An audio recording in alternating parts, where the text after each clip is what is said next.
नमस्ते दोस्तों। आज सुनिए मकान का किराया। मैं अपने गांव लौटने लगा तो मेरे आंखों में आंसू झिलमिला रहे थे। मेरे दुहेते अपने घर के बालकनी से प्रेम से हाथ हिला रहे थे। बाय ग्रैंडपा, सी यू नाना। धीरे धीरे मैं बस स्टैंड की ओर चल दिया। मैं मन ही मन सोचने लगा, बस मिले तो 5 घंटे में मैं अपने गांव पहुंच जाऊंगा। जाते जाते बहुत अंधेरा हो जाएगा। फिर बस स्टैंड पर उतरकर वहां एक होटल है, उसमें कुछ खा पी कर ऑटो से अपने घर चला जाऊंगा। 2 साल पहले मेरी पत्नी बीमार होकर गुजर गई। तब से मैं अकेला ही हूँ। मेरे गांव का मकान पुश्तैनी है। उसकी छत टीन की है, पहले घास फूस की छत थी। जब एक बार बारिश में बहुत परेशानी हुई, तब टीन डलवा दिया था। मेरा एक भाई था, वह भी कुछ साल पहले ही चल बसा था। अब इस घर में आखिरी पीढ़ी का रहने वाला सिर्फ मैं ही हूँ।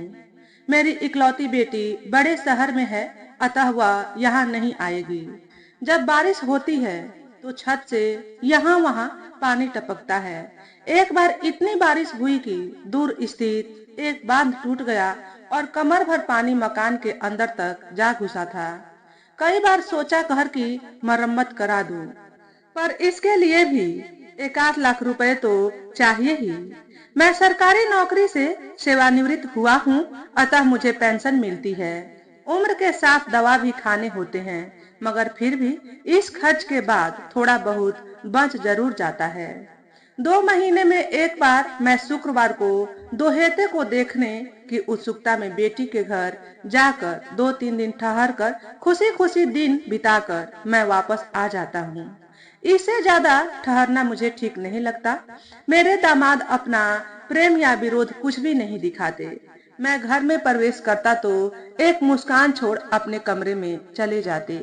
दामाद शादी के समय बिल्डिंग बनाने वाली बड़ी कंपनी में सीनियर सुपरवाइजर थे, जो मकान बने हुए बिक न सके। बैंक से उधार लिए रुपए को न चुकाने के कारण कंपनी बंद हो गई थी। तब से वह रियल एस्टेट का ब्रोकर बन गया।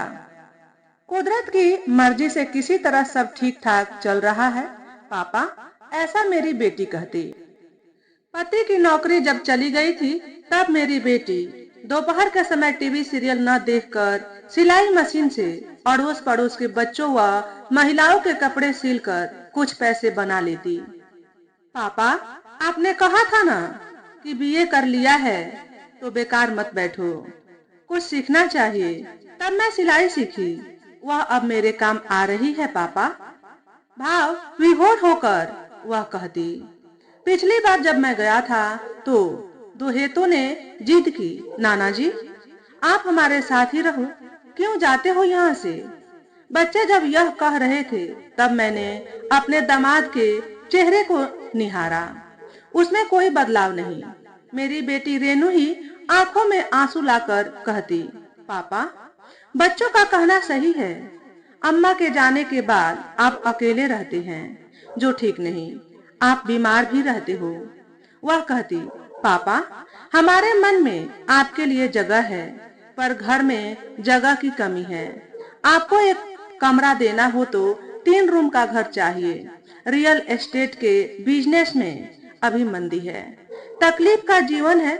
इस घर में बहुत दिनों से रहते आए हैं, अतः इसका किराया भी कम है। अभी इसको खाली करे तो 2 गुना किराया देने के लिए लोग तैयार हैं। क्या करें। इसके अलावा मेरा सिर दर्द जब तब आकर परेशान करता है। मैं बेटी को समझाता, बेटा रो मत, यह सब कुछ मुझे पता है। अब गांव में भी क्या है, मुझे तुम्हारे साथ ही रहना है ऐसा भी नहीं। पड़ोस में एक कमरे का घर मिल जाए तो भी मैं रह लूंगा। मैं अभी 21,000 पेंशन पाता हूँ, 6-7 हजार भी किराया देकर रह लूंगा। अकेला तो हूँ, तुम्हारे पड़ोस में रहूं तो मुझे बहुत हिम्मत रहेगी। यह कहकर मैंने बेटी का चेहरा देखा। अरे जाओ पापा, अब सिंगल रूम कौन बनाता है, सब 2-3 कमरों का बनाते हैं। मिले तो भी किराया 10,000, यह सब हो नहीं सकता पापा। कहकर बेटी माथे को सहलाने लग जाती। अगली बार जब मैं बेटी के घर गया तब एक दिन सुबह सैर के लिए निकला। अगले 2 गलियों को पार कर चलते समय एक नई कई मंजिल मकान को मैंने देखा जो कुछ ही दिनों में पूरा होने की शक्ल में था। उसमें एक बैनर लगा था, सिंगल बेडरूम का फ्लैट किराए पर उपलब्ध है। मुझे प्रसन्नता हुई और उत्सुकता भी। वहाँ एक बेंच पर सिक्योरिटी गार्ड बैठा था।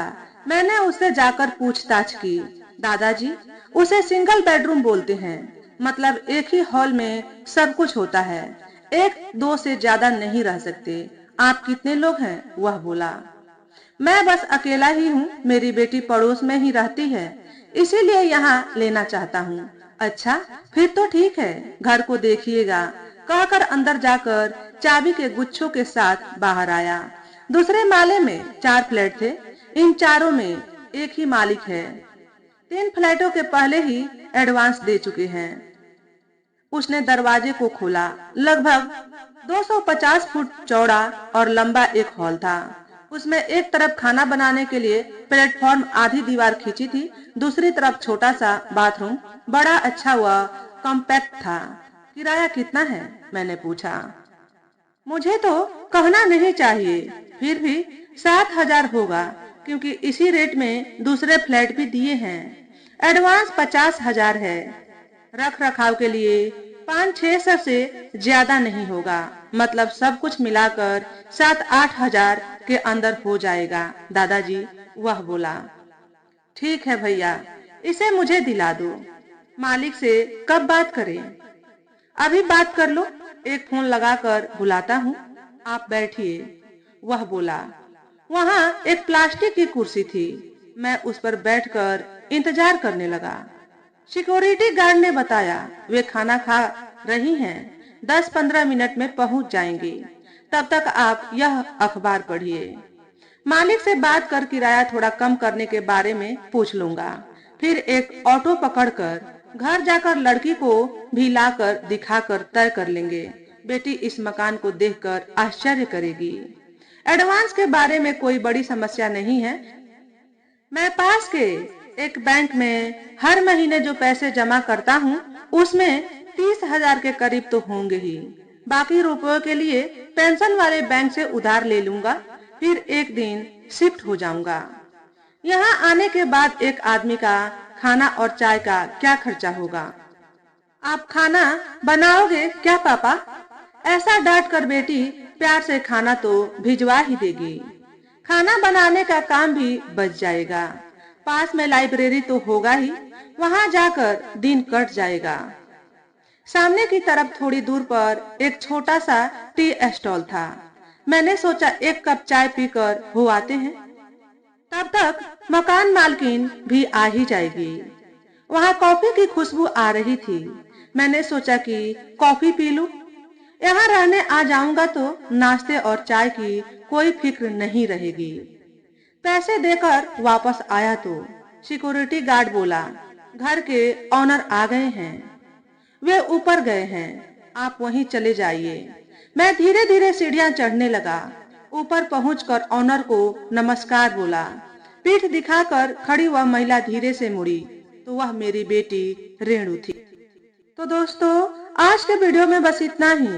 अगर हमारे द्वारा बताई गई कहानी थोड़ी सी भी अच्छी लगी हो तो वीडियो को लाइक और शेयर करें। चैनल पर पहली बार आए हो तो चैनल को सब्सक्राइब करके बेल नोटिफिकेशन को ऑल पर सेट कर लें, ताकि आपको ऐसे ही अच्छे अच्छे वीडियो देखने को मिले। हमेशा खुश रहें, हमेशा स्वस्थ रहें। वीडियो देखने के लिए आपका बहुत बहुत धन्यवाद।